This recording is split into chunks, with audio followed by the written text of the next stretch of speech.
नगरपरिषद नगरपंचायतीचा निकाल लांबणीवर, सर्व मतमोजणी 21 डिसेंबरला होणार. नागपूर खंडपीठाचा मोठा निर्णय.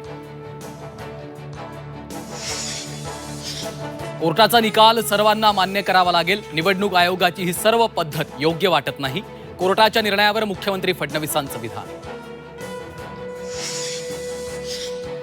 मतदान सुरू असताना भाजप उमेदवार राष्ट्रवादीत, संजय चव्हाण यांची भाजपला सोडचिठ्ठी. चिखलीकरांच्या उपस्थितीत पक्षप्रवेश. नांदेडच्या लोहा इथला प्रकार. शिवसेना आमदार संतोष बांगरांकडून मतदान केंद्रात व्हिडिओ रेकॉर्डिंगसह घोषणाबाजी. व्हिडिओची चौकशी होणार तर मुख्यमंत्री फडणवीसांनी टोचले कान. मालवणमध्ये शिंदेंकडून 2 बॅगांमधून रात्रभर पैशांचं वाटप.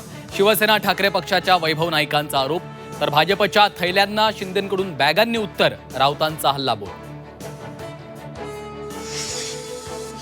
आणि आमदार निलेश राणे निवडणूक अधिकाऱ्यांच्या भेटीला. मालवणमधील पैसे वाटपाच्या मुद्द्यावर भेट. कारवाई न झाल्यानं वकिलांशी बोलून केस करणार, राणेंचा इशारा.